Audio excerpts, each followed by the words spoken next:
I don't know. Is it on? It says This thing. the Hangout is live. Okay. Yay! Let's see if we have to get people to refresh their browsers. Oh no, it's starting on its own. Is it starting on? Is it going? All right, we're live. We're live. Hello. Hi, everybody. Welcome to our first Google Hangout. I'm Nancy. I'm Annabel. And over here is Andrew. Can you lean in, Andrew? Andrew, come stick your head in the... Andrew is monitoring our questions that are coming from online, so he's sitting in the background there with his computer, and when we get to questions later, we have some that we've already printed off from the form that he's also going to be calling out your live ones to us, so that's why he's hiding back there. Yes, he's monitoring.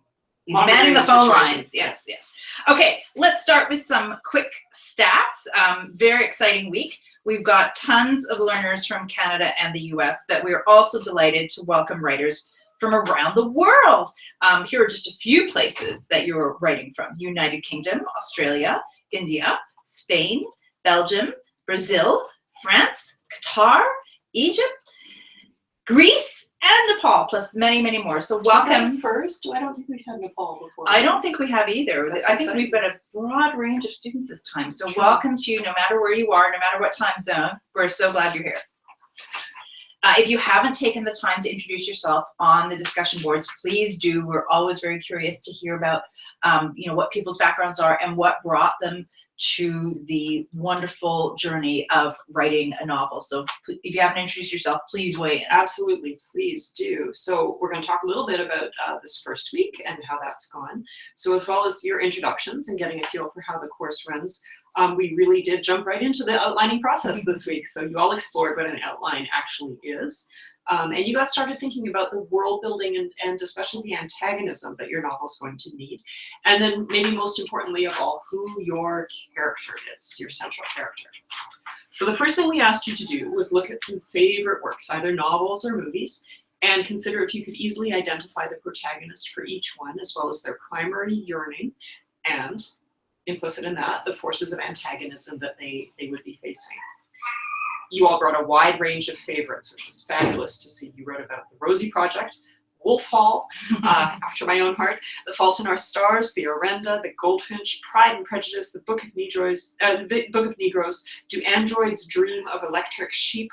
I had to practice that one, and many more. And a number of you picked films and TV shows: Clockwork Orange, The Fugitive, Harry Potter, and Lost in Translation. So in all of these, it was great to see you pick out the protagonists and their desires and their struggles and those forces of antagonism. In some stories, of course, this was really, really clear, and in others not so clear. And so those are always interesting discussions to have. So here are some of the ideas that people came up with. D. Carol M., for example, found it straightforward to work out the protagonist and antagonist in the romantic comedy You've Got Mail, but struggled with George R.R. Martin's Game of Thrones books due to the complexity of the novels and the sheer number of characters in that cast in both the novels and the TV show. And we're going to talk about multiple narrative lines a bit later, so we'll come back to this, but great examples. Yeah, fantastic examples. Shireen El-Banhawi, I hope I pronounced that correctly, discussed Americana, one of my favorites by Chimamanda Ngozi Adichie, and found that the forces of antagonism in this book were primarily societal. So we have, this is the story of a Nigerian student who's struggling to fit into basically college life in the United States. I agree with you absolutely, Shireen. There are many societal influences going on there, both when the character's in Nigeria and when she's in the United States. But I would say notice how those societal forces, Adichie's always really careful to embody them in characters. So for instance, if you think of the sister-in-law character who becomes a bit her nemesis when she's in the United States, or I can't remember, they're not married, I don't think, but she's dating this guy who's got this sister who's very weird towards her. And she's a very American character in contrast to the main character, who's very, very Nigerian, very African. And the way that they clash is really, really interesting and says a lot about those societal differences, but it's always embodied at a sort of personal level, which is something that we would really encourage you to think in terms of. And we get that question a lot. We get the question of, can an antagonistic force be an idea, for example? And so another great example is the film Schindler's List, where people identify, Nazism is the antagonistic force. But what's important about that film is that the ideas of Nazism are embodied in that character played by Ray Fiennes. Yeah. So that we don't just get a character battling against a giant, faceless societal force, but we get that societal force embodied in a character for that interpersonal conflict. Yeah. Very important. Yeah. And then Dagarain, I hope I'm pronouncing your screen name correctly, talked about Octavia Butler's Kindred, a speculative historical drama where the protagonist must work in the past to save the existence of her family in the 1970s. The conflict is particularly sharp in this one as she has to keep saving Rufus, a brutal slave owner who fathered her ancestors. My goodness, that's a wonderful, complex conflict. And her actions have consequences for the lives of people in Rufus's times. So he's not just the antagonist, but the personification of the system of slavery that is a broad societal antagonistic force. So again, taking that idea of antagonism as an idea and translate it into a character to make the drama and conflict work on the scenic level. This is a fantastic example of that, yeah. So let's turn now to the assignment and talk a little bit about that. So your main assignment this week was to fill out the character self-questionnaire for your protagonist, or if you're working with multiple storylines, for your protagonists, plural. The goal of this exercise was to really get you to put yourself in that character's shoes, to answer the questions as if you were the character. So you're you're being a bit of a method actor here. You're taking on the mantle of the character and answering those questions as that protagonist, and see if you can learn some things from that you may not have been expecting. Absolutely. And the goal here, again, is not necessarily that all of the questions you generate in the questionnaire will end up in all the answers will end up in your novel. It's simply a process by which you're coming to understand your character, perhaps on a level that you didn't yet understand them. Because I would say that is the single biggest hurdle in terms of novel writing, that you get a certain way in and you realize you don't know the character as well as you should, and therefore can't figure out what needs to happen next for them. Yeah, that's right. So we heard from Nico59, who said, "This helped me realize that I really needed to broaden my idea of who they, my character, was. Right now, their personality feels shaky to me, and without the questionnaire, I don't think I would have realized that until later in the story." Yes, absolutely, great insight. And this was a common response to the assignment. Quite a few people realized they didn't know their character maybe as much as they should, or as well as they could. Another student compared their experience of their protagonist as speed dating. They knew some surface things about them, but they hadn't gone deeper. And until they were confronted with the list of questions in the questionnaire, they hadn't really given much thought to those deeper questions.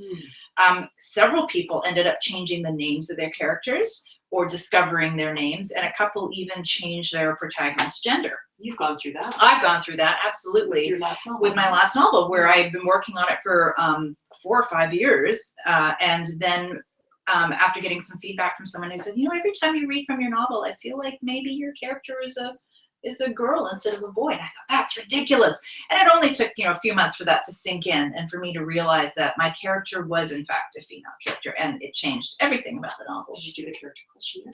I think I did the character questionnaire both as a male character and as a female character. And it was very interesting what things overlapped and what things were different. Huh. Yeah. Very interesting. That's one of the uses, I have to say, of this particular tool, is that you don't have to use that character questionnaire just like once fixed in time. Yes. It can be really interesting, especially if you're dealing with a large span of time.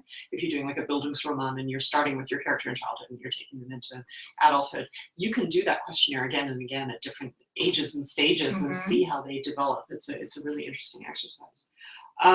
So quite a few of you talked about how you had to struggle to differentiate your character from yourself. And I think that's a classic with apprentice writers, right?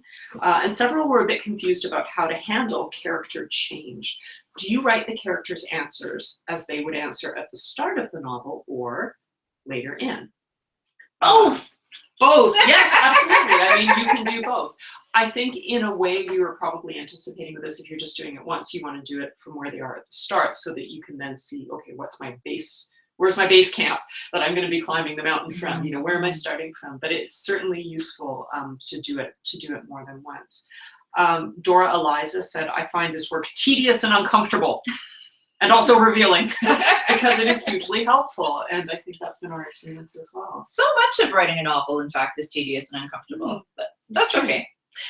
D. Carol M. has a character who grows from age 10 to age 85 during the course of the novel, and realized that she had to fill out the questionnaire 3 times. Look, for Mavis at 10, for Mavis in her 40s, and for Mavis at age 85. So I think that that's a great exercise to do for your character. That's fantastic. And I worked with a student once who thought that their problem with their character was that they were quite static. They said, well, I've got this character portrait.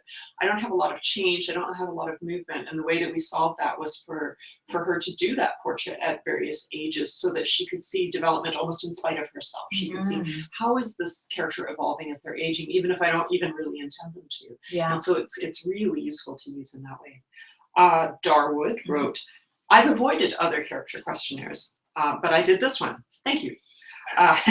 Afterwards, I knew my character much better. I think it was because this questionnaire focuses on the inside, minds and feelings, rather than how tall, what color hair, what clothes are they wearing, that kind of thing. Absolutely. I think it's important to distinguish between character and characteristics. So I think characteristics are the things, the physical attributes and things like that, that we immediately think about when we think of a character. And it's great to know what those characteristics are, and it's great to have an image in your mind of what your character looks like. But unfortunately, what your character looks like isn't going to help you very much when it comes to actual scene design and scene development later on in your novel. So I think it's good to have a balance of both. We didn't really put any physical descriptor questions on the questionnaire because I think we just assume that those are the things that people immediately think about when they think of character. But certainly you can fill those in on your own. I think so. Yeah. Do you want to do Linda? Yeah, Linda Marie J said, my gut instinct is to conduct an actual interview to project myself and whichever character I am learning about outside of my head, and instead pretend I am sitting with them carrying on a conversation over a cup of tea. I think that's excellent. Is it in week 2 that we actually have the character interview? I can't remember. We have a bunch of different tactics. Yes. So you'll see it's either in the upcoming module or the one after, where there are actually quite a few tactics that you can use to understand your character on a deeper level. I think it's worth noting, though, that if you do that kind of interview, you're going to get different information than you're going to get if you're embodying the character. Because as the character, you can see what's in front of you, but you can't necessarily see what's on the dark side of the moon. Whereas if you're interviewing your character, or if you're doing that questionnaire from the point of view of someone else, they may actually understand more about that character than the character does about themselves. Like, we may be able to look at them and say, well, they're grumpy all the time because they're actually feeling really guilty about X. Whereas if you ask the character, they would say, I'm not feeling guilty. What are you asking me about that for? Right? I'm not grumpy. I'm not grumpy. But I mean, I think that what I'm trying to say is that you're going to get different information whether you're pretending to embody the character or whether you're someone outside interviewing the character. So just be conscious of that as well. Absolutely. I think there's something wonderful about the conflict between what a character thinks of themselves and how they are perceived from the outside. There was a great list of suggested additional questions, and one of them my eye goes to right away is, what's your character's social class? And I think, okay, wouldn't it be interesting if the character's perception of their social class is actually different than outside perspective of their social class. So other ones were, what are your character's best or worst memory? What is one thing the character would like to change about herself? What does a perfect world look like to her? What is her biggest loss? Hobbies, favorite music, your character's education level, occupation, employment history, greatest ambition. Where do you see yourself in a decade? There's fantastic questions. One of the ones that came up that I do want to mention is that the questionnaire, I think in error, assumed a sort of conventional family structure for the character. That is your mom, your dad, and that's one thing we're going to definitely adapt for the next iteration of the character questionnaire, because we can go back and look at that. Yeah. Absolutely, because there are so many non-conventional family structures, and we want to create characters who have as much variety as possible. So, and for the questionnaire to be as flexible as possible. Absolutely. That is something we will go and revisit. Yes. I would add just to that, I was working with a student who was sort of far along in the process of the outlining, who worked with the questionnaire and was starting to think about that transition to writing. But she said, one of the things I'm really coming up against as I start to think in terms of the prose is that I can't actually hear the character's voice. Mm. So we actually added some questions to the character questionnaire, things like what are some of her favorite words? What are endearments that this character would use? What are curse words that this character would use? If they heard themselves on like an answering machine, what would they think of their own voice? What was their singing voice like? And it's amazing how adaptable this is as a tool. And through that, she was able to sort of, as she put it, start to hear the character's voice in her head and find her way into the prose and dialogue, particularly using that. Absolutely. Key to the character questionnaire is that you make it a useful tool for yourself. Yeah. So we've got the standard questions, but now as you're developing your character, you should be making note of what questions have been really helpful for you, other ones that you've thought of, and then you can keep carrying that forward as a tool that you use for every character that you work on. Absolutely. Oh, Andrew's waving his hand. Something I also remember hearing or seeing when I was reviewing some of the stuff the other day on the forum was that several people mentioned that the questions actually help them come up with ideas for scenes. Yes. Because they imply scenes. Yes. They imply history. Absolutely. Backstory and stuff. Do Absolutely. we need to repeat that in case we Yeah. heard that? So Andrew was just mentioning that on the forum, a number of people commented on the fact that by answering the questions in the questionnaire, the answers themselves suggested backstory, suggested material that they could work into scenes in their novel. So, don't, just because I said at the beginning, the idea isn't to take the answers from this questionnaire and work them into your novel. It doesn't mean you can't do that. Yeah. You can absolutely do that. That's So right. That's right. it's a great kind of triggering tool for that. Should we move to the Hangout questions? So we got two. Well, actually, maybe we should we have two wanna do questions those that ones first? they came right out of your discussion Oh, yeah, about let's do those. antagonism. Let's do those. So I thought we'd jump into them too quickly. Okay, so we have two questions that are related but slightly different. One from Wynn, who says, if the societal antagonism is embodied in a character, Yes. how is that different from an interpersonal antagonism? It's not. It's basically it's like two types of antagonism. So the societal, let's use Schindler's List as an example.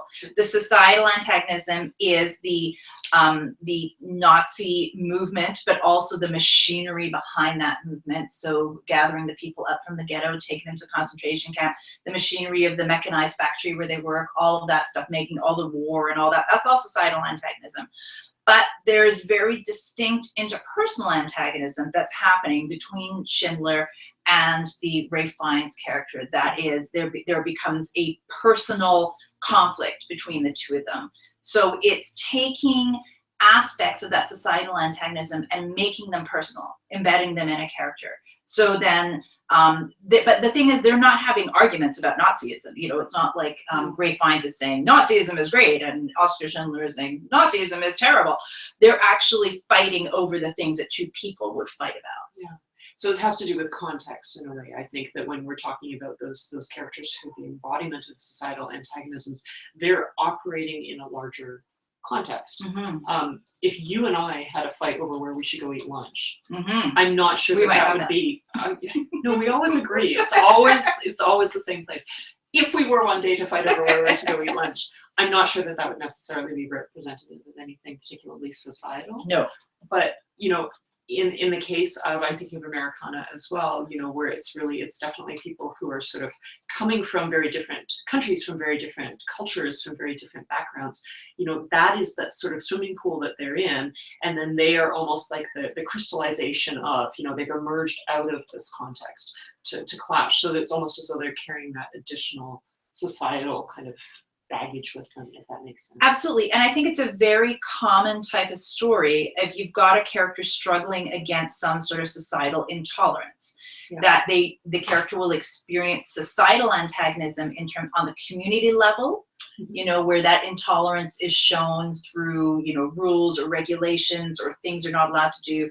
It's shown on the interpersonal level where other characters are combating them in terms of, you can't do that, you shouldn't do that, you can't be that way, this is the way to be.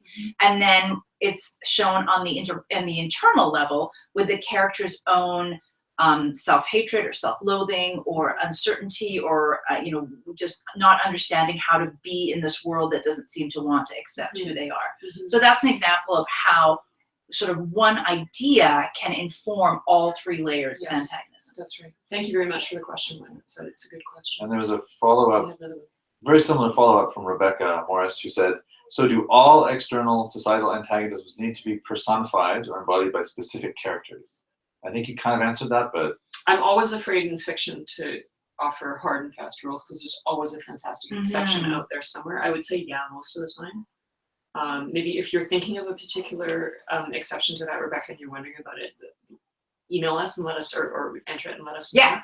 Off the top of my head, I mean, can you think of any? Well, I'm trying to think of, it depends on the way you look at it. I would say if your story is lacking in interpersonal antagonisms, then it doesn't hurt to have a character embody a societal antagonism, right? But if your story has plenty of interpersonal antagonisms already, and you're saying, do I really need a character to embody the antagonism of World War I in the trenches? Then probably not. Yeah. Right? So it depends. I think it depends the reason you're asking the question. If you're asking the question because the question is, can I just simply have a societal antagonism and not have any interpersonal antagonism? The answer to that is always no. You have to have some kind of interpersonal antagonism. But if you're asking, I've already got lots of interpersonal antagonism. Do I have to add another interpersonal antagonism to represent the societal antagonism? The answer to that is also no. Yeah. Does that make sense? The light, Andrew, has become very glaring and bright. I'm not sure if Should we lower that line? if it's disturbing. Let me just. it doesn't look too bad. But if you want to lower the blind, Is that on? Maybe. A little bit. Maybe better. Okay. That's better. Better? Okay. this stupid sun. Yes, the sun keeps moving. What is that about? Maybe we can go to some of the Hangout questions that were submitted then. So our first one is from Carrie Steen or Stene. Asks about writing a novel with more than one protagonist, which we had alluded to that we were going to come back to that because that's a huge one, right? Game of Thrones was how it came up. This question comes up very often, so it's worth speaking quickly about, I think, novels with multiple protagonists and the particular challenges of writing for them. One of the things that we've already alluded to with that character questionnaire, if you know that you're dealing with 2 or 3 main protagonists, let's say you're doing the 3 generations of women, or you're writing the next Game of Thrones and you have 7 royal houses that you have to track and you have a protagonist for each one. Maybe you're looking at doing 7 character questionnaires. If this is your first novel, maybe you're being a little ambitious, but 2, let's say you're doing a romantic relationship from the point of view of each of the romantic partners. Maybe you're doing this thing twice to get yourself started, right? And for many of the exercises that we're going to suggest, you might want to do it for each character. So I answered this sort of briefly in the discussion forum, but I'll give a quick overview now since we're live, which is that there is a vast continuum of how you handle multiple narrative lines in fiction. On one end, we have the distinct narrative lines, each carrying its own weight as a story. So some of the examples I like to use are Andre Dubu's House of Sand and Fog, where you've got 2 characters who are equal protagonists all through the novel. We alternate back and forth, and we feel that these are both main characters. These are both protagonists. They both have their own yearning. They have their own antagonisms. They each have their own distinct narrative line. So you might have, let's say, 2 or 3 narrative lines like that. Then you might have, further down the continuum is a situation where you might have sort of main plot and then subplots. We're going to talk about subplots later in the course, but here is where there's one sort of slightly larger story that has a pretty key protagonist that most readers will read and say, oh, that was the protagonist of that novel. But at the same time, there are smaller narratives, and they might only be slightly smaller, but we recognize that they're crucial to tell the whole story. They're crucial to the novel, but those characters aren't necessarily protagonists. They're just really compelling supporting characters. Something like The Sopranos. Tony Soprano is our protagonist, but we have multiple other lines following multiple other characters. His nephew, for example, where he's not even in the room, he's not aware of what's going on. Yeah. And there's many books that do that. Yeah. So that is a situation where you've got one protagonist, but you've got some pretty compelling main characters, and you might do something like a character questionnaire for those characters to flesh them out and understand them. And then even further down that continuum, you've got the types of novel where subplots are kind of working like a chorus. And there's just many characters all telling their part of a story, and that kind of comes together in an almost sense of, who is the protagonist? It's hard to tell. The role of the protagonist moves around, or it's like several characters coming together to form a chorus. So I think of William Faulkner's As I Lay Dying, Oh, yeah. Russell Banks' Sweet Hereafter, where basically it's not about one main character, but a group of people moving through an experience in And some that way. whole being greater than the sum of the parts. Yeah, exactly. And so again, in that scenario, lots of character work, and you would definitely do a character questionnaire for each of those. So there really is a vast range of how you can handle multiple narratives. And what you need to think about is this a story that's really about two equally weighted characters moving through two narrative lines in which you can say, I have two protagonists?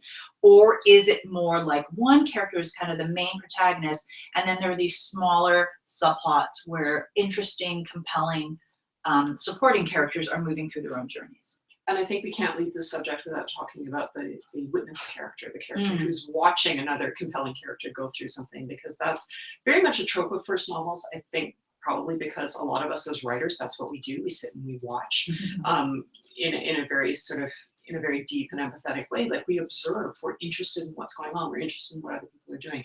And so that ends up becoming, I mean, in a way, it's Great Gatsby, right? Which is not narrated by Gatsby. Gatsby's the main character, but what's his name? God.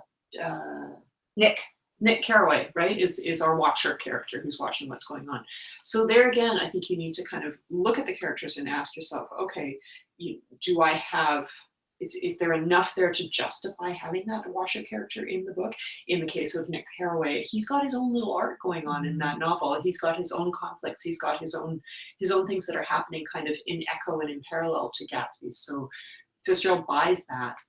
If you have the sort of story where it's, I always give this example, but I went to my grandmother's house and I was rifling around in the attic and I found this amazing old book, this amazing old photo album that I'd never seen before. And I started turning the pages and I saw these pictures of grandma when she was a young woman with this people that I didn't know who they were. And there's this guy and they look like him, and the screen goes like that, right? And then suddenly we're in grandma's point of view and we're telling this whole story about this romance that grandma had during World War II that she's never told anyone about. And then 180 pages later, we come back out. And there's the character up in the attic with the dusty old book, slamming it closed and saying, oh, well, I guess I'll never know the story behind that. Do we need that framing story? Is there enough with that watcher, that witness character to justify having that whole scene? Or can we just go straight into grandma's story and that's the novel? So I think there's always some hard questions that you have to ask yourself there if you're telling the story of character A via the sort of the eyes and the ears of character B. Absolutely. I think that's a great point. And the thing I always tell my students is if you're going to use a framing story, then the actual frame has to be more than a character going up and down the stairs to the attic and or being tending to someone at their deathbed. Oh, yeah, that's another one. That's another one. Yeah. Okay. Michelle Gregory asks, is it possible to use interpersonal antagonism between one of the characters and the reader to further develop the relationship between the reader and the protagonist? If so, what methods would you use? This thought came to me while I was discussing the Rosie Project and the relationship between Dawn, the protagonist, and Jean, the antagonist. Although Dawn doesn't recognize Jean as a personal antagonist, but as a reader, I felt antagonism towards him. I haven't read the Rosie Project. I think it might be TV show. Oh, is it? No, I think it's a best-selling book. Yeah. But it's She hides in shame. I haven't read it either. I'm sorry. We were talking about this question in before. relation to the movie Memento, where you have a character who really isn't aware that they have antagonists, That's right? But the viewer is aware. Memento is a character with amnesia, so every time he meets people, he's forgotten who they are already, and he doesn't remember who his enemies are, basically. But we get to see, as the viewer, things about them that suggest, these people are up to no good. So I think you can definitely create that. You can play on that ironic tension for sure, that you're more aware. I would say the only pitfall with that for me, and I find this very often when I'm reading adult books about children, is at a certain point, if you understand too much, and if if their ability to be astute and to perceive what's going on around them is too reduced, they become less interesting to the characters. So I think you have to play with that very, very carefully, because if you are constantly putting your reader in the position of being smarter and more aware and more, at a certain point, you're just going to be like, oh, I can see what's coming a mile away. So you have to play very carefully. Yeah, and even in Memento, eventually the protagonist and antagonist have to have some kind of conflict. Yes. Like you can't have a novel built around the protagonist never encountering any conflict. Never understanding what Unless I have yeah. just perfectly described the Rosie Project, in which someone should fill us in. Yeah, you can definitely tip your hand and let the reader know things that the character doesn't know, but that can only go on for so long. Yeah. Andrew TW2 says, I'm thinking about world building. Is this you, Andrew? No, it's a kindred spirit. It's one of his avatars. I'm thinking about world building that might have some resemblance to the real world. Absolutely. Whether it's our own families or a historical period. Sometimes reality is inspiring, but sometimes it's inhibiting. We censor ourselves for fear of offending a family member with a particular portrait, or we get hung up on on getting historical details right, whatever that means. So Andrew TW2 says, I was wondering if you had any guidance, perhaps based on your own experiences, of how to deal with this sort of thing. How might we center or liberate ourselves and stake a claim to stories for our own imaginations? And Eric Whitley online asked a similar question. If you're writing a novel that's semi-autobiographical, i.e. stories written like Henry Miller or Kerouac, where do you draw the line between truth and fiction? I believe those are... Let's do that one. Okay. Let's do that one in a save that second. one. Okay, Yeah. so let's start with, Andrew TW2, I'm gonna let you off the hook completely. Here's the thing to remember when you're writing a book. You don't have to show it to anyone. So if you're worried at all about offending family members, just know that the only way they're gonna be offended is if you actually show them the manuscript. And I remember I once had a student who came to me after class and was incredibly distraught because they had the story that they'd been wanting to tell for years, and they felt so emotionally and psychologically conflicted about it. And the way they described it was, what if I write this novel and it turns out to be really brilliant and I get an agent and it gets sold to a big publishing house and it gets published and becomes a bestseller and it's everywhere, and then this person in my family picks it up and reads it and they recognize themselves and then they hate me. That's a lot of ifs. Yeah. So my advice is, guess what? In that scenario, there are many stages to go through. And at any point in those stages, you can decide, I'm not going to go forward. I'm not going to continue on. Or I'm going to make a change. I'm going to change something about these characters so somebody won't be able to identify themselves. You should do whatever makes writing the novel easiest for you. And if that is that you feel really compelled to base characters on people in real life and you want to use those quirky, interesting things about them because they're going to work on the page and work in your scenes, and you should by all means do that. But know that you are always in control of the material. Absolutely. And you're always in control of the decision making. So at no point is somebody going to come to your house, steal your manuscript in progress, publish it, and expose you to the world. And if you're at all on the fence about that and you can't figure out what to do, I would say that certainly the outlining stage is not the place to make any firm decisions. Who's going to see your outline? Especially like, even if you do end up creating that best-selling novel, it's all over the world and everybody's going to see it. The outline, I think, is the place where you should feel free to play, to be completely uncensored, to get everything down that you want to get down. Because you know what? Through the course of the outline, you may realize that let's say, I'm pulling this out of the top of my head, the evil mother character who just, was so abhorrent in your character's childhood and who was so oppressive, you may realize that through the course of that outline, finishing that outline, that character is actually not that important. You don't need that mother character after all. And you may just work that out of your system, getting it down on the page and writing it and then kind of moving on and seeing how it fits into your larger project. So, corollary to what Nancy's saying, because I absolutely agree, you don't have to publish anything you don't want to. That's your choice to make. You also don't need to censor yourself quite this early on in the project. Absolutely. Things change so much when you're writing a novel. I think that's perhaps one of the things people don't know is that, what you write at the beginning of when you write page 1 is going to bear almost no resemblance to what you end up sending to agents and editors. So there's lots of room for change. So tackling part 2 of this question, though, sort of the tyranny of reality. I think one of the things you can think about to help with this is that there is a distinction between realism and reality. So realism is an actual technique of fiction writing in which the author tries to create a sense of a realist character experience through emotional authenticity, psychological authenticity, careful observations of moments and interactions and sensory details. And that's definitely a style and an approach, but it's different than simply recording what is reality. And sometimes, great authors, what they do is they do a sort of you know, this isn't real, but this is, let's say, Carol Shields' realism. So in Carol Shields was notorious for writing about Winnipeg. I think it was Winnipeg. And in her, I think one of her novels, she had two streets intersect, you know, that ran parallel in reality. And she would always get questioned about it. And people would say, well, these two roads don't actually intersect, they run parallel. And she said, well, in my Winnipeg, they do intersect. and that's how you should think about the world that you're creating, that no one is going to, you know, be there looking over your shoulder saying, oh, well, that's not really where that gas station is, or that's not really what a milkshake tastes like, or, you know, that you want to evoke the most authentic experience you can, but you shouldn't feel chained to creating a sense of common reality. This is a really live issue with historical fiction, where you're very often having to choose between, you know, do I privilege the quote unquote truth? Do I privilege the precise events as they happened? Or do I privilege the narrative line in the story that I want to tell? Because very often those are not the same thing. Let's say that you want to tell the story of Napoleon's love life. You know, there were certain battles, there were political events, there were certain things that can line up. But let's say that you've created some scullery maid who he was secretly in love with and was actually behind every decision that he made all the way through.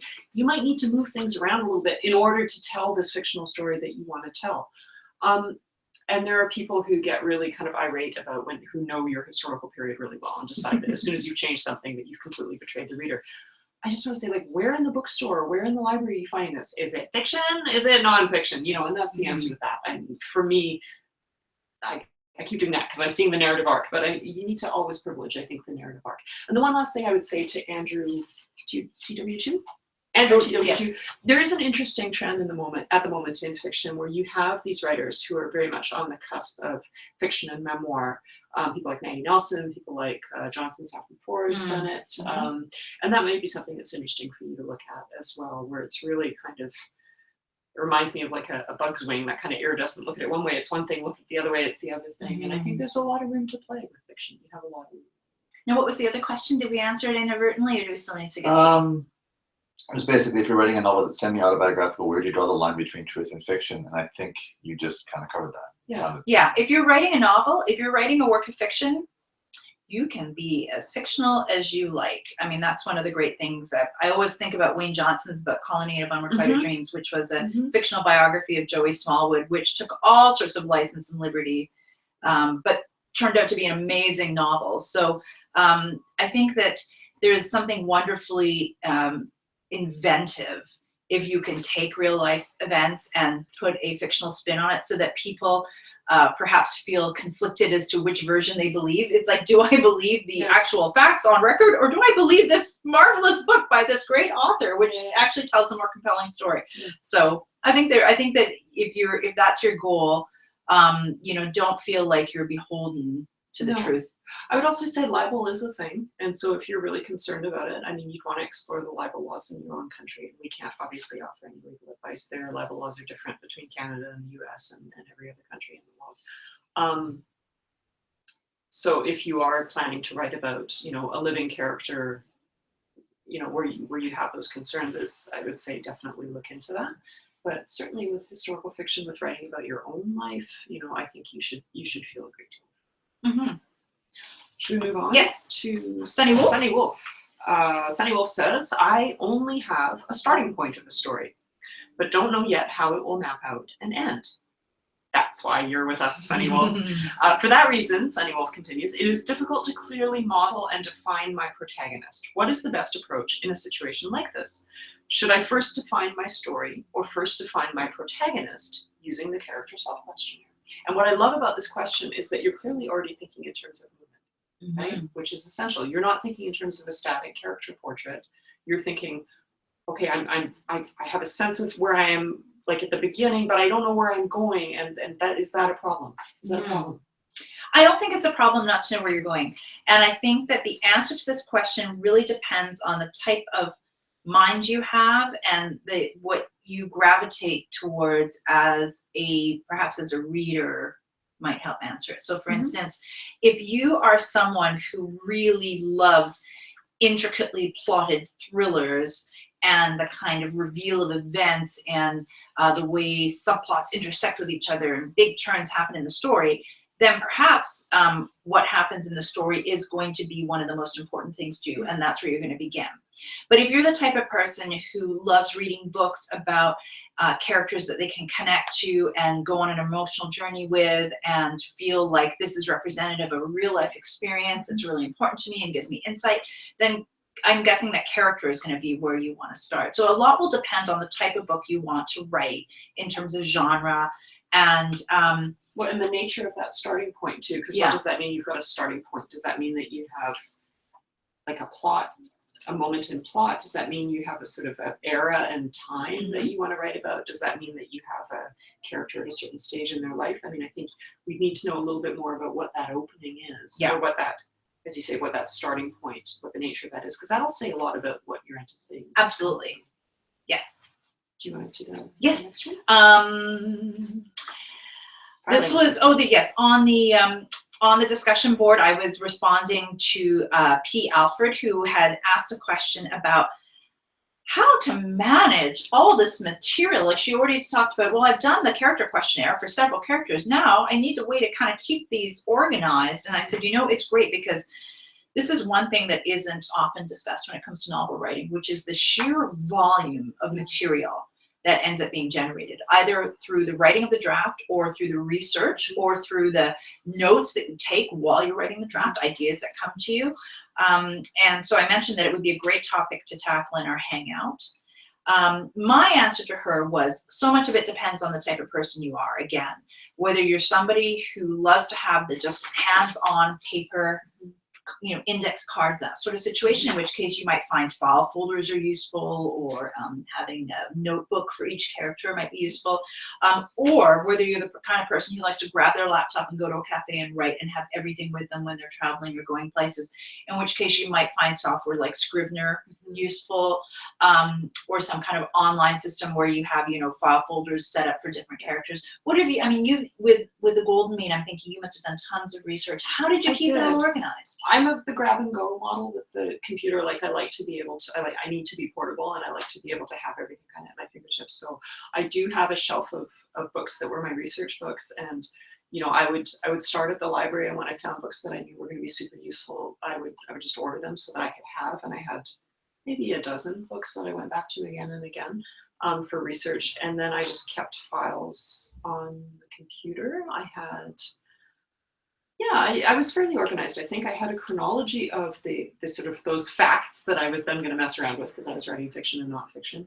I had some little brief sort of character sketches, and I would keep these all in separate documents so that I could sort of toggle back and forth between them. I always kept my drafts in separate documents. Yeah.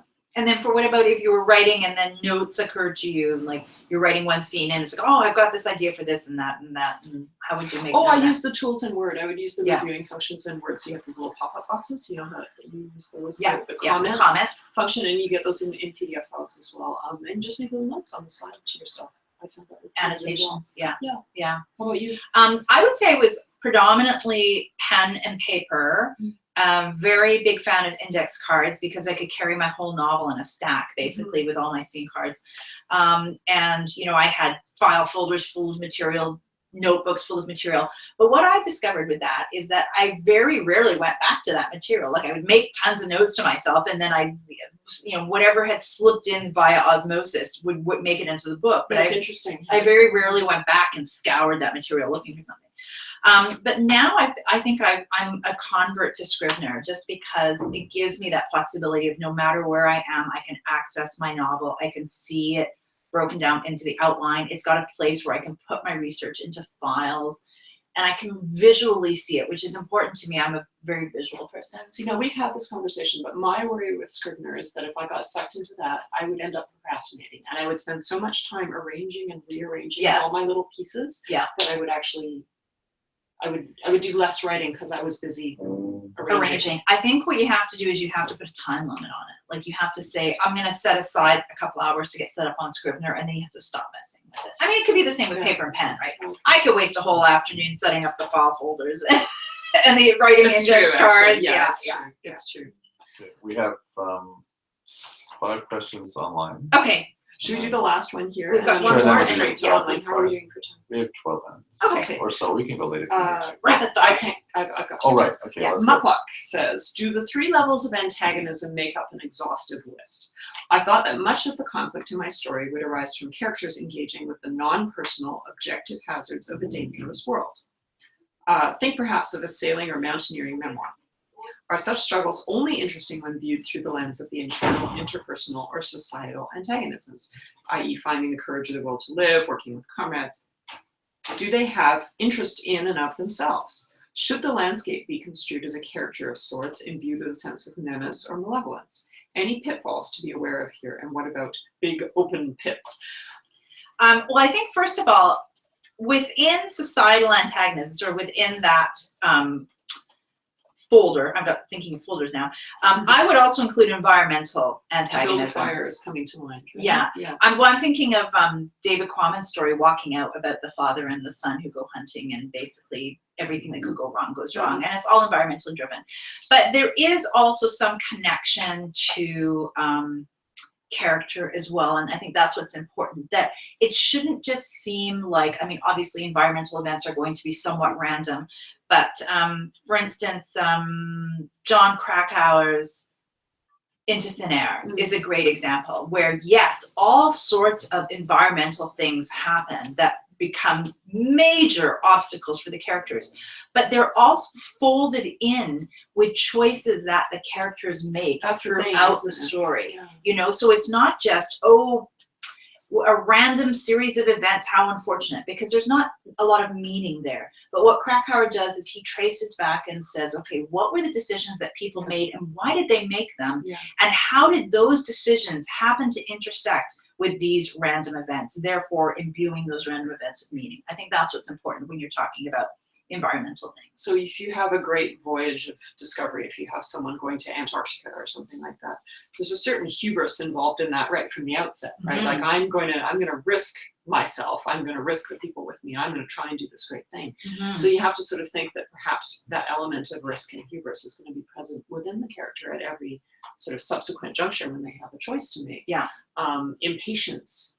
Yeah. Out in the world could be a huge factor. Oh, I don't have to wait for my clothes to dry. You know, it doesn't matter that much. Or ambition, or Ambition. right? Like we're gonna go get those, we're gonna go fish that area that we shouldn't, we have to go through the storm to get through, and then, you know, then something terrible happens. Rivalry. I'm going to make it to the pole or the peak or whatever it is before my rival, who I know is coming from the other side. You know, Yeah. there are any number of, it becomes almost Greek, you know, these big character traits that are Yeah. then going to almost become embodied by the landscape and their reaction to the landscape. So I agree with Nancy. I mean, I think I'm always a little bit resistant to that idea of setting being a character. And I always think, no, what's more interesting is the way in which your character is responsive to setting and how they fail in their responses to setting. I mean, that's the thing that becomes really interesting. Yeah, what you don't want is just a group of characters who, for no discernible reason, are repeatedly impacted by seemingly random environmental events. Because what that doesn't allow for then within the story is a sense of meaning. That's Like, right. what does it all mean? That's Yeah. right. We should go to our online. All right, some quick questions. Okay, starting chronologically. O Ebewele, or I'm pronouncing that terribly, I'm sure, asked, how can I remove myself from my character? It's a surgical procedure.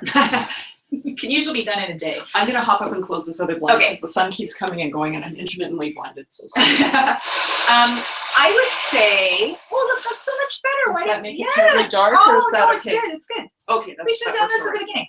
We'll do this for next time. Yes. I would say that there's a couple of things to think about. One is why you want to remove yourself from your character. When you say that's one question to ask? I'm guessing that maybe goes back to that sense of not wanting to expose oneself, not wanting to expose others near, you know, the people in your own family, not wanting to be recognizable, those sort of concerns that we were talking about before. And, you know, my response to that again would be, this is not the stage in the writing to worry about that. You get that first draft, you get that outline out in the way that it's coming to you. Do right where the heat is, and write that thing down, and then worry about censoring yourself later. And the flip side is I would ask myself, why have I created a character in which that seems very similar to me. And sometimes the reason for that is a character you know. So if you're like a 25-year-old college-age woman and you're writing a novel about a 25-year-old college-age woman, you may feel like, you know what, here is a character I understand. Here is an experience I understand. So there's nothing wrong with that. And just to remember that your character is going to change as your novel progresses. You can certainly make distinct strategic choices now about character that can help. So if you look at what have you developed so far that is very much aligned and similar to you, you could look at, well, how could I turn some of those things on their head? How could I make some things the opposite? How could I give them qualities that I don't possess? So that's what I would think about. We're all about the conscious choices and making your craft choices very consciously. So you can consciously choose to change things if you want to.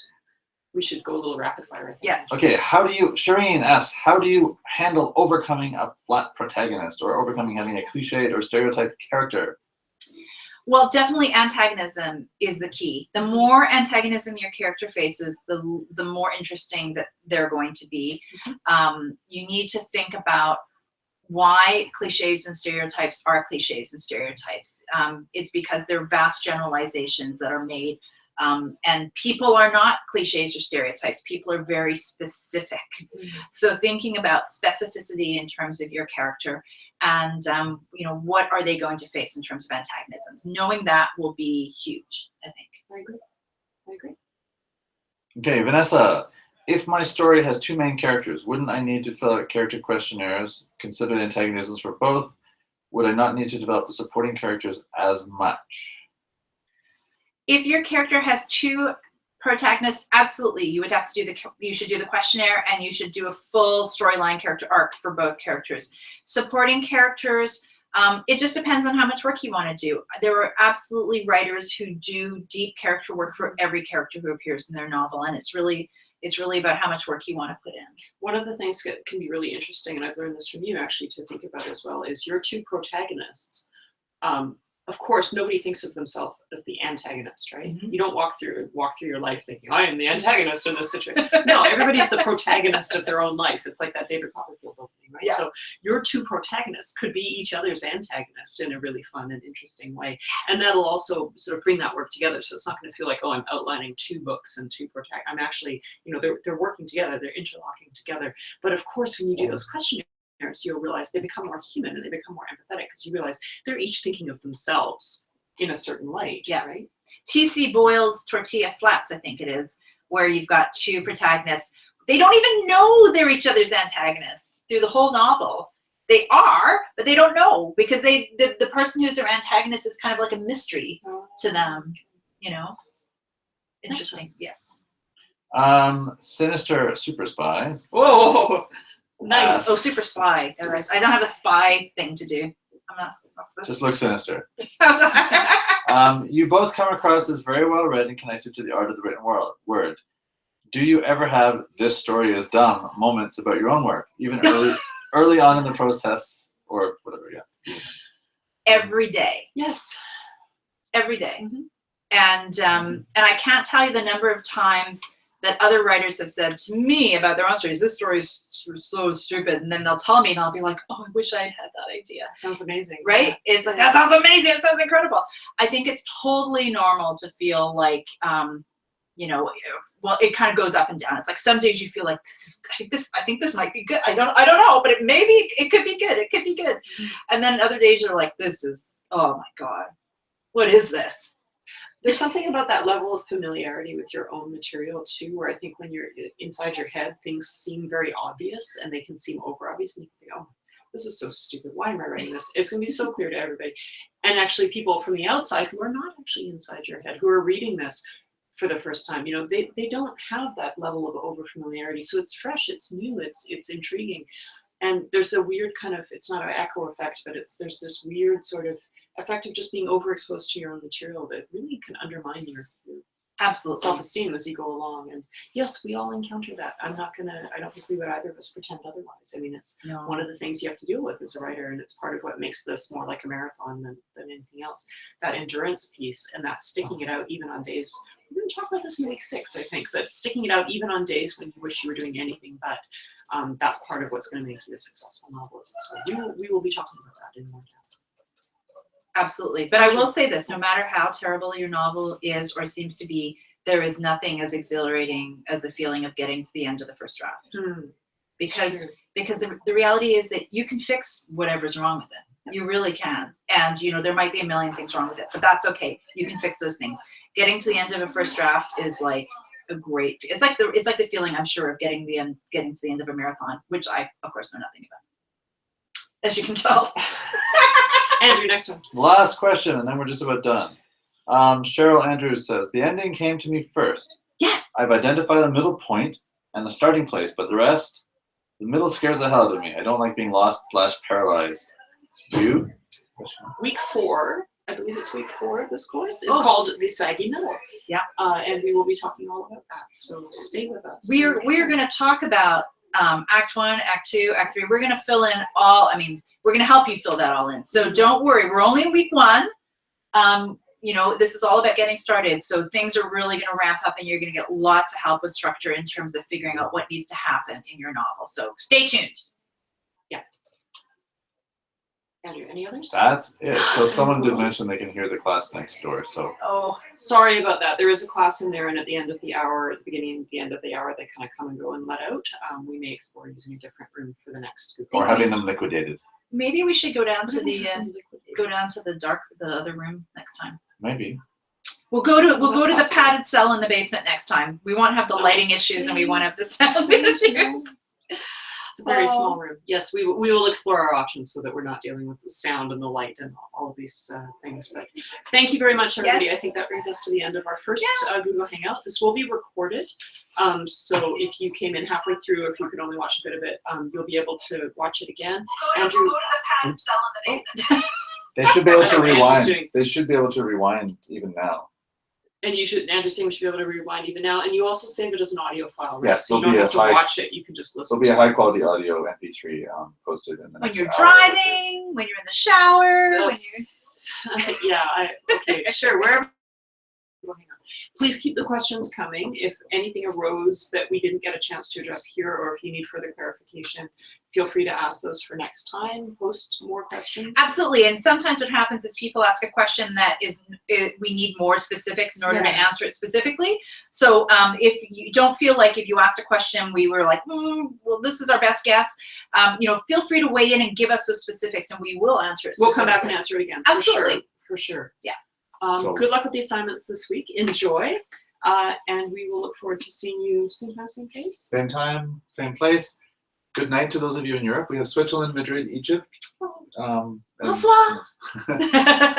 Bonsoir and good nacht. And I don't know how to do it for the Egyptians. I'm so sorry, you guys. We'll look up good night in Arabic for you guys for next time. And some other. We'll do a whole multinational. I'm excited about the Okay. Bye, guys. Bye. We can stop waiting.